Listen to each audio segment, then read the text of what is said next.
Welcome back to the Yahoo Finance All Markets Summit Generational Opportunities.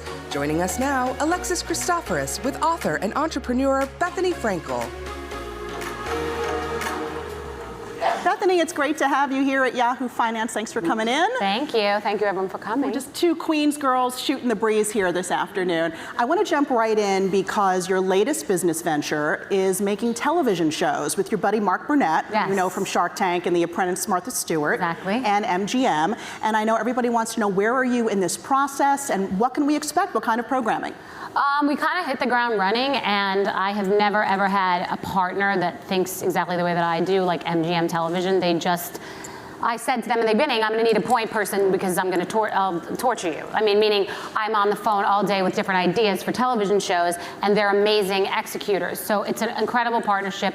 I went right out to LA and we met with probably 10 networks and streamers, and we sold 2 shows. I mean, we're in contract on 2 shows and 2 others that are in development, where the network said, okay, we want to do this with you. What can you think of? Like, what idea would you like to do around this space? And most of the shows are around women, business, some are around food, but mostly entrepreneurs and women, but not in a touchy-feely way, in sort of a hardcore way, if that makes any sense. Is it unscripted television? It's unscripted television. One is a little bit more formatted and competition meets what they call docuseries. So you're seeing a little bit of my life and my business life, but then also a competition.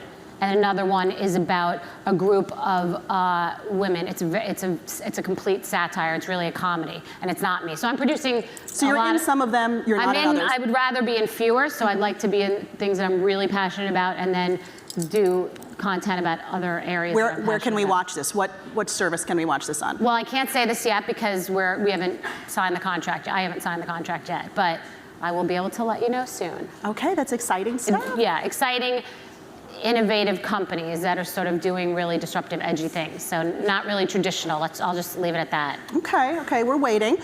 So you announced a couple months ago that you're leaving Housewives, yes, and that some fans were very disappointed. Your 2.1 million Instagram followers, some were very upset. Why was now the right time to make that decision? So that morning, I thought I was possibly going to go back. And because a lot of you are interested in business and probably negotiate a decent amount, it wasn't about money. If I went back, it was about money, if that makes any sense. I just didn't, when I joined the Housewives, everyone told me not to do it, and I went with my gut to do it. And when I thought about leaving, everyone told me not to leave, and I went with my gut to leave. I just think that, I'm trying to think about how I'm going to say this. I've never really made business decisions about money. When I sold my cocktail business to Beam, everyone thought it was about the money. It was really more about the street cred, and it was because my partner and I owned the Skinnygirl intellectual property together, and I wanted to extract that, and I own all of the Skinnygirl intellectual property besides cocktails. I'm getting to the answer about the Housewives. And I did it to extract the IP for the street cred, and then also because this multi-billion-dollar company would be marketing this brand that I owned most of. I'm no longer partners with Beam and cocktails, so that deal is done. But that was why I did that. So leaving the Housewives was because I think that I just didn't want to be at the party when my eyelashes were falling off at 2 o'clock in the morning. Not literally on the show, which is what that would happen also, but I mean the metaphorical eyelash hanging off party. I just thought, I like to leave when something for me is at its peak. And I was talking to Bravo about many different things, and I just decided, let's roll. It's time to go. What role did that show play in building the Skinnygirl brand for you? The show, well, it's funny because the show was a great platform that I used. I mean, it wasn't like Bravo wanted to build the Skinnygirl brand. In fact, the Bethenny clause is the name of the clause that reality stars all have to sign in contracts. All Hollywood agents, entertainment agents know about the Bethenny clause. It's the clause that means that if you sign onto a reality show, you have to sign that if you create a business and it's successful, you give a piece to the network. So nobody was happy about that. Like, meaning Shark Tank's different. Shark Tank doesn't care if I come on and plaster Skinnygirl everywhere. For some reason, they don't care. They just want their show to do well, and they don't care if you get an A also. But most TV networks don't like that. So when I started off, and for years, I was building the Skinnygirl brand, but because it was a joke and my logo wasn't good at that time and I was going through struggles, it was something to showcase. When it became really successful, they didn't show it that much. If you watched the last couple of years, you really didn't see that much about my denim line, or you saw my philanthropy, because that's something new. But it became not a platform for me personally for business anymore, because I had been successful at it. And I would say, I don't understand. So this person on my show has a fake business that's not real, but we're focusing on that because that's more funny. Right. But we're not focusing on my real business. So it really became one of the reasons to leave too, is that it really wasn't for me a platform anymore. It was a platform for me, but to the same audience, you know. And do you feel like the show was ever a liability for the brand? It was always a risk. Yeah. You know, I mean, when I went to go to visit Shark Tank, and the producers, they said, well, you know, these are real business people on the show. I'm like, okay, well, as much as I may look like a circus clown, I consider myself a real business person too. But, you know, I had to push my way through and get on Shark Tank despite the Housewives. So in many cases, things open up when I'm not on the Housewives, because I left for 3 years, and so many things, so many calls do we get when I leave. So you have to make choices. Like, it's like breaking up with someone when you're just in the relationship and it's sort of okay, but you just think when you jump, when you fly, you're gonna fly. You can't, the easy decisions aren't the ones that really define you, you know? So it wasn't that easy to leave because I was being paid very, very well. And I like the comedy. I miss the comedic outlet. Is there any chance you might go back? I don't think so, no. I mean, I already have so many shows that I'm already going to be in. You're doing it. Yeah, like I don't want to be on everyone's television everywhere, and that audience I already know. Right. I've already connected with that audience. I'd like to connect with a new audience in a different platform. So, you know, each time I do something different, you bring new people along the way. I mean, It used to be, you know, when I sold Skinnygirl, that's when I attracted a lot of business people, a lot of men. You know, I don't mean sexually, I mean business-wise, you know? So you bring in business, like you don't want to, it's like shampoo. You don't only want to wash your hair with the same shampoo for months. You switch it up, and then your hair's like, oh, look at that, new shampoo.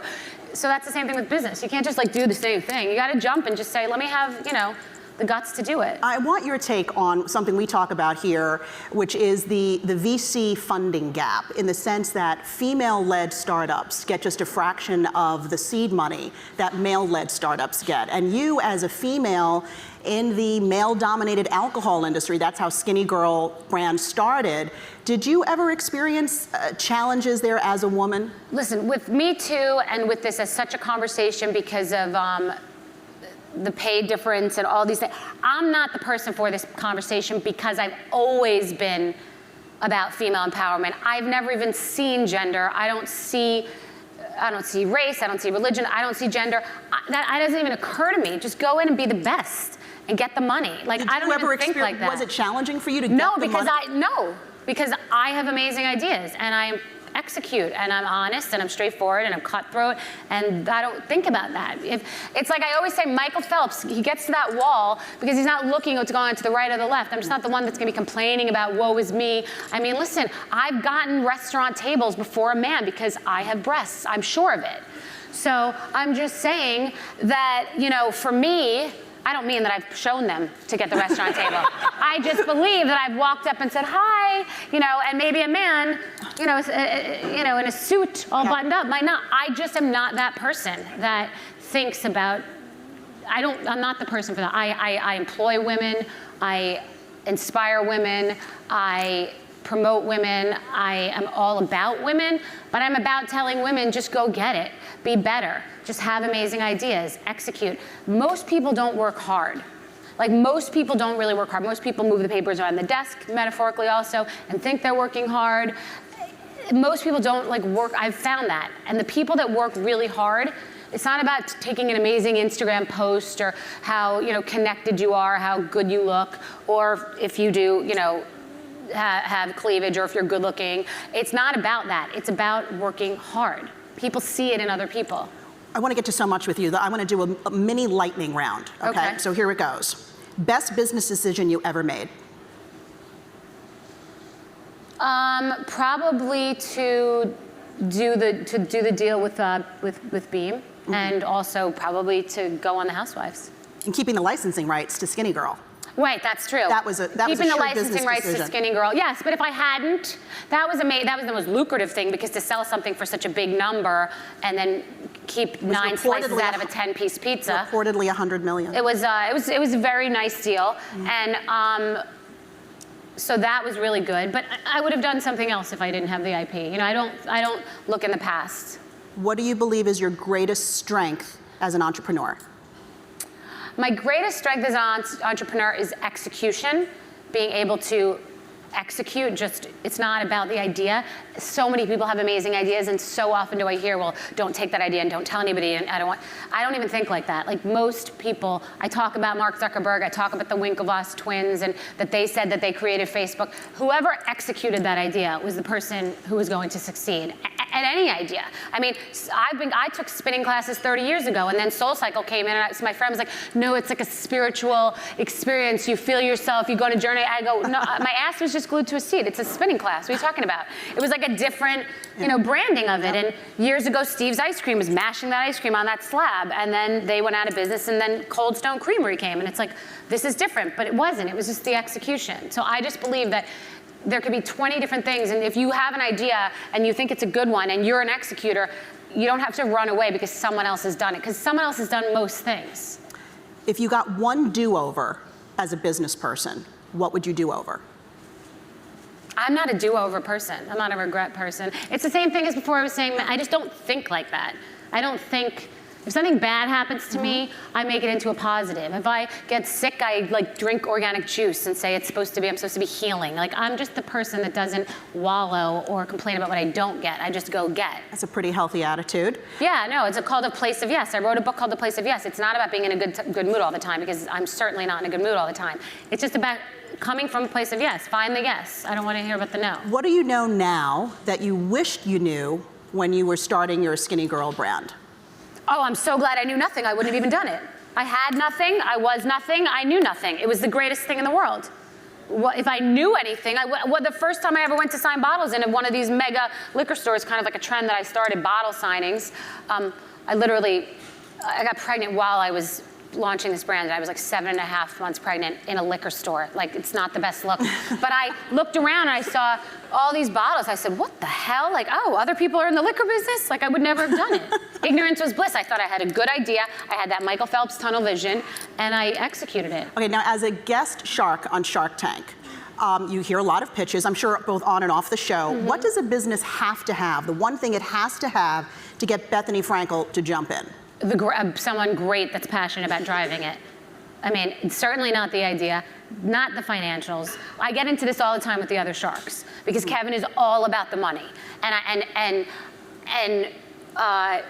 Mark is about the category or the research, and I'm about, like, who are you? Because you could be a person that could work with me on other things. You may have one idea, but I might say, what about these 7 other ideas? Are you going to be able to execute them? The person who can execute. You've said before that you had a difficult childhood. Not a lot of stabilization, there was some gambling. How did that shape your feelings, your relationship with money? Oh, I call it, in my book, also A Place of Yes, I call it noise. So when I first sold the cocktail portion, I remember I was in Dallas, and I still really don't buy things retail. I'm always like, I have nice expensive things, some things, but I'm definitely like I don't want to say bargain, I'm very frugal in that way, or sensible. And I went and I was in a shopping center, and I had to call my banker to ask him if I could buy this retail Louboutin purse. He's like, yeah, it's okay. So I don't understand, as much as I'm decent with money, I don't understand money that much. I don't really ever understand how much things really are. I don't mean like milk. I mean, am I allowed to do this? Can I do that? I have noise because I grew up in a gambling household, 6 cars in the driveway, then 0 cars in the driveway. No furniture in the whole house but a card table. My bedroom was designed perfectly in Forest Hills, where you grew up also. Me too. You know, so I had, we moved 13 times. I had ups and downs, and so I never really, at the racetrack, I grew up going at the racetrack with 2 horse trainers for fathers, so it was the highs and lows. You had people there that were Saudi princes owning horses and the Firestones and the Whitneys and the Blue Bloods, and then you had grooms, and I was a hot walker walking the horses around. You ever hear the expression, ridden hard and put away wet? It's usually about a woman who's worked a little too hard in the night and not been rested properly, but it's about horses. That's the real, Thanks for clearing that up. Jesus, people. It's okay to laugh at Yahoo. So yes, if you don't walk a horse after it has its workout, it's like not a good thing. It's called ridden hard and put away wet. So in the morning, I would have to wash them and then walk them around the shed row for 30 minutes. I want to talk quickly about Skinnygirl. Your empire has grown. You've got food, beverage, you've got beauty care, hair care, and now the jeans, the clothing. Would you sell the business? I would. I might, yeah.